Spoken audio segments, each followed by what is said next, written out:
For the longest time, the flow of information was a one-way street. A handful of powerful voices spoke, and the rest of us listened. But the rise of new media didn't just add more lanes to that street, it bulldozed it and built a completely new, chaotic, and vibrant city of communication in its place. The script of who holds the microphone has been completely flipped. The power dynamic has fundamentally, irrevocably shifted. It's no longer just governments, with their carefully crafted press releases and formal briefings that set the daily agenda. Their pronouncements, once received as definitive, are now just the opening line in a much larger conversation. It's not just giant corporations who used to control their image through expensive advertising campaigns and tightly managed public relations. And it's not just the traditional news anchors, the trusted faces we invited into our living rooms each night, who served as the gatekeepers of information. Today, the most influential voice might be me.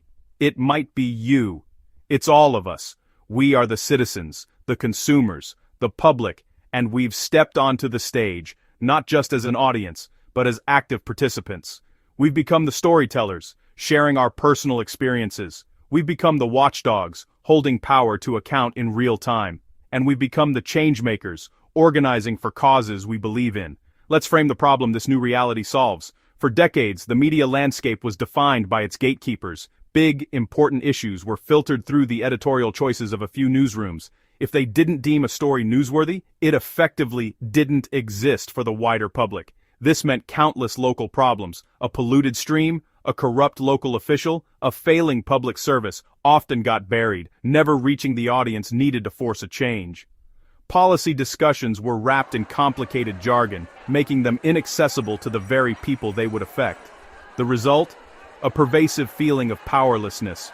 Ordinary people felt like spectators in their own democracy, unable to make their voices heard. But now, the device in my pocket is a mobile newsroom, capable of broadcasting live to a global audience. It's a digital rally ground, where I can gather with thousands of like-minded individuals in an instant. And it's a powerful megaphone, amplifying a single voice into a deafening chorus. The proof of this transformation is everywhere you look.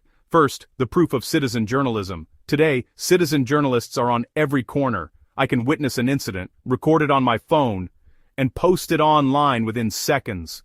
In that moment, I become the primary source.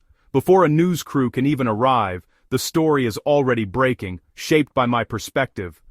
Think of a villager in a remote area who discovers a factory is illegally dumping waste into their local river. In the past, their complaint might have been lost in bureaucracy.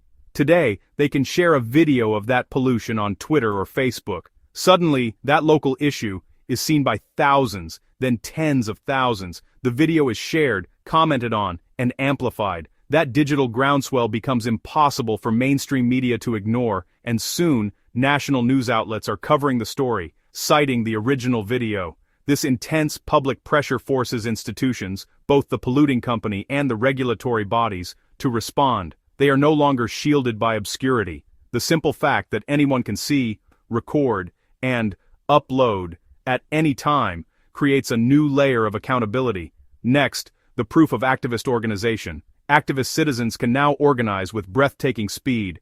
With just a few clicks, people who are passionate about the same cause can find each other, form a coalition, and scale their efforts exponentially. Digital petition platforms have become a powerful tool for this. On Change.org in Turkey, for example, the last decade has seen an explosion of civic engagement, with over 300,000 campaigns launched and more than 138 million signatures collected. These aren't just numbers, they represent real-world impact. One landmark petition, demanding that animal cruelty should be a crime, gathered an incredible 1.6 million signatures. This massive public mandate pushed long-awaited animal rights legislation forward in the political agenda. Another, focused on ending controversial good conduct, sentence reductions in cases of violence against women, reached nearly 1.4 million signatures, ensuring that this critical legal reform remained a topic of national debate. This model has power globally. In countries like the UK, a petition that surpasses 100,000 signatures can trigger a formal debate in Parliament. That transforms digital clicks into tangible political leverage. And here's more proof: the rise of influencers as new opinion leaders. This isn't just about fashion or travel.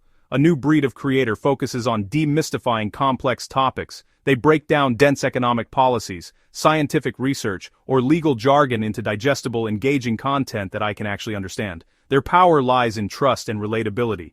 For instance, a finance creator in Turkey in 2021 posted a video explaining a highly technical tax detail. He did it so clearly and reached such a large audience that the Ministry of Treasury and Finance felt compelled to issue a public statement responding directly to his points. Think about that. A single citizen, using a social media platform, shaped the communication strategy of a national ministry. That is a profound shift in the balance of power. And finally, the proof of community action. Hyperlocal networks create targeted, effective action. Imagine a neighborhood where hundreds of residents want safer streets and more bike lanes. Individually, their letters to the city might be ignored, but now, they can converge in a dedicated Facebook group or a WhatsApp chat. They share stories of near misses with traffic, post photos of their kids trying to cycle on dangerous roads, and build a shared narrative. From there, they organize. They file a joint digital petition, ensuring their request is logged as a single, powerful demand. They launch a coordinated Twitter campaign, tagging local officials and news outlets. What started as individual grumbles becomes a unified, visible movement that thousands of others can easily join and support. Soon, the sheer volume of public demand makes the issue impossible for the city council to ignore, and the project gets added to the official agenda. When enough individual channels unite, they become an undeniable force. This all adds up to one thing. Public oversight has gotten stronger. Corporate scandals, environmental damage, widespread consumer harm. Many of these stories now break on social media first, exposed by employees, customers, or eyewitnesses. The old playbook of containing a crisis and managing the narrative behind closed doors is obsolete. Once a story gains traction and attention spikes online, traditional media and government authorities are forced to play catch-up. They can't afford to look away when the public is already watching. That's accountability, upgraded for the digital age. But this incredible new power comes with a serious catch. The same channels that spread truth at lightning speed can also propel misinformation just as fast. The open, unfiltered nature of new media is both its greatest strength and its most dangerous vulnerability. Outrage is an accelerant, and emotionally charged, unverified claims can circle the globe before the truth has a chance to get started. Furthermore, the digital pile-ons that are meant to hold people accountable can quickly devolve into digital mob justice, lacking nuance, context, or due process. This new power demands new responsibility, so here's our call to action. Here's what I do and what you can do to wield this power responsibly. First, and most importantly, verify before you amplify. Before you share that shocking post, take 30 seconds to check the source.